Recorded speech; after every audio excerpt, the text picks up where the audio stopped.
અને વૈદિક કર્મોમાં ભગવાનને અનુકૂળ કર્મ કરવા, અને એનો અર્થ એવો થાય કે ભગવાનને અનુકૂળ ન હોય એટલે કે પ્રતિકૂળ વિષયોમાં ઉદાસીનતા રાખવી. આપણે 8મા નંબરના સૂત્રમાં જોયું હતું કે નિરોધ હતું લોક વેદ વ્યાપાર ન્યાસઃ.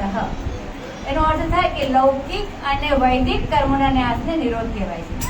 હવે આપણને ત્યાં કહ્યું હતું કે આપણી કાર્યશક્તિ અને વિચાર શક્તિને ઈશ્વર અભિમુખ કરવાનું કહેવામાં આવ્યું હતું.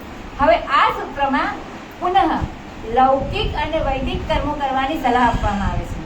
આથી સાધકના મનમાં ભ્રાંતિ થવાની શક્યતા છે, પરંતુ જરા વિચાર કરતા જણાશે કે લૌકિક અને વૈદિક કર્મોમાં પણ ઈશ્વરને પ્રતિકૂળ કર્મો કરવાની ના કહેવામાં આવે છે, અથવા તો સ્વાર્થપૂર્ણ પ્રવૃત્તિઓ કરવાની પણ ના કહેવામાં આવે છે. જે કાર્યોથી સદ્ગુણોનું ઉપાર્જન થાય અને ભક્તિનો વિકાસ થાય તેવા કર્મો તો નિયમિત કરવા જ જોઈએ.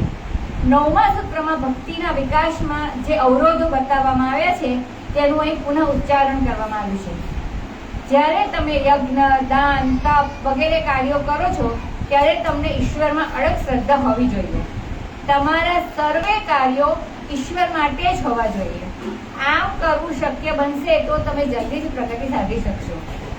ગીતા, ભાગવત, રામાયણ અને એવા બીજા પવિત્ર ગ્રંથો, ધર્મગ્રંથો ભક્તના માર્ગદર્શક છે. ગુરુ આ ગ્રંથોનું રહસ્ય ભક્તોને સમજાવીને તેમને માર્ગદર્શન આપે છે. ભક્ત એક પણ કાર્ય એવું નહીં કરે કે જે ઈશ્વર ઈચ્છાથી પ્રતિકૂળ હોય અને જે ભક્તિના વિકાસમાં અવરોધક હોય, ઉપયોગી ન હોય. ભક્ત પ્રહલાદે પોતાના નાસ્તિક પિતાનો ત્યાગ કર્યો, વિભીષણે પોતાના આસુરી ભાઈને છોડ્યો, ભરતે પોતાની માતાની આજ્ઞા નકારી, રાજા બલિએ પોતાના ગુરુ શુક્રાચાર્યની શિખામણનો સ્વીકાર કર્યો નહીં, બ્રજ વનિતાઓએ પોતાના પતિઓની આજ્ઞાનું પાલન કર્યું નહીં અને તેના પર ધ્યાન આપ્યું. આમ છતાં આ બધા જગતને માટે કલ્યાણકારી માનવામાં આવ્યા છે. ઈશ્વર સાક્ષાત્કાર સુધી પહોંચાય ત્યાં સુધી શાસ્ત્ર અનુકૂળ અને ઈશ્વરને અનુકૂળ કર્મો જ ભક્ત કરે છે. ઈશ્વરથી પ્રતિકૂળ કર્મો જેવા કે ચોરી, વ્યભિચાર, માંસાહાર, મદિરાપાન વગેરે તે કદી કરતો નથી. સ્વાર્થી કાર્યોનો તો તે વિચાર પણ કરતો નથી. કર્મના 4 પ્રકાર છે: નિત્ય, નૈમિત્તિક, નિષિદ્ધ અને કામ્ય. ઉપર જણાવ્યું તે પ્રમાણે ચોરી, વ્યભિચાર, માંસાહાર, મદિરાપાન આ વગેરે નિષેધ કર્મ છે, ના કરવા જોઈએ અને સર્વને માટે તે ત્યાજ્ય છે.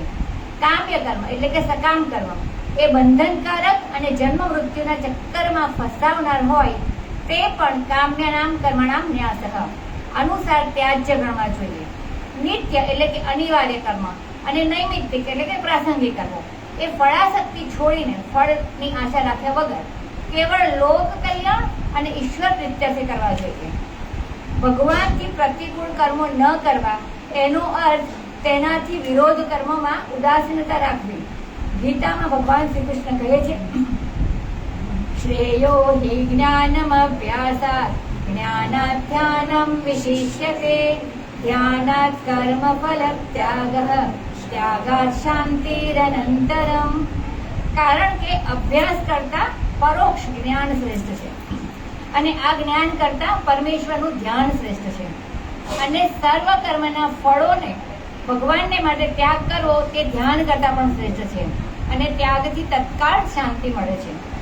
ધાર્મિક ક્રિયાઓ ભક્તના અંતઃકરણને પવિત્ર કરીને ભક્તિનો વિકાસ કરે છે. આ બધા કાર્યો ફળની આસક્તિ વિના કરવા જોઈએ. ભગવદ્ ગીતામાં 3 પ્રકારના કર્મો અથવા તો તપનું નીચે પ્રમાણે વર્ણન કરવામાં આવ્યું છે. ભગવાન કહે છે, દેવ દ્વિજ ગુરુ પ્રાજ્ઞ પૂજનમ શૌચમ આર્જવમ બ્રહ્મચર્ય અહિંસા ચ શારીરમ તપ ઉચ્યતે. દેવતા, બ્રાહ્મણ, ગુરુ અને જ્ઞાનીજનોનું પૂજન, પવિત્રતા, સરળતા, બ્રહ્મચર્ય અને અહિંસા આ બધા શરીરના તપ કહેવાય છે.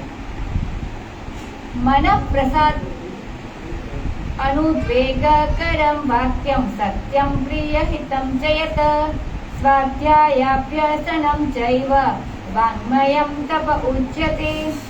જે ઉદ્વેગ ન જન્માવનારું હોય, પ્રિય હોય, હિતકારક હોય તેમજ યથાર્થ વચન હોય તથા જે વેદ શાસ્ત્રોના વચનને અને પરમ બ્રહ્મના નામ જપનો અભ્યાસ કરાવે છે તે વાણીનું તપ કહેવાય છે. मन प्रसाद सौम्यत्वं मौनमात्मा विनिग्रह भाव संशुद्धिरित्येतत् तपोमान समुच्यते। મનની પ્રસન્નતા, શાંત ભાવ અને મૌન, મનનો નિગ્રહ અને અંતઃકરણની શુદ્ધિ, પવિત્રતા, આ બધા મન સંબંધી તપ કહેવાય છે. આ ત્રણેય પ્રકારના તપ મનને પવિત્ર કરે છે. અને એ યાદ રાખવું જોઈએ કે મન શુદ્ધ થયા વિના ભક્તિનો વિકાસ શક્ય નથી. અગ્નિહોત્ર યજ્ઞ, બ્રહ્મ યજ્ઞ, ત્રિકાળ સંધ્યા, પંચમહાયજ્ઞ વગેરે બધા ચિત્ત શુદ્ધિના કાર્યો છે. મનુસ્મૃતિ અને યાજ્ઞવલ્ક્ય સ્મૃતિને તમારા દરેક કાર્ય માટે જીવનનો માર્ગદર્શક બનાવવા જોઈએ. સાચું પ્રાયશ્ચિત પાપોનો નાશ કરે છે. આવા શાસ્ત્રો મેળવવા તથા તેની મદદ મળવી એ મુશ્કેલ લાગે તો તમારા ગુરુ અથવા આચાર્યની સલાહ લો અને મદદ લો. તેઓ તમને અવશ્ય માર્ગદર્શન આપશે. હરિ બોલ.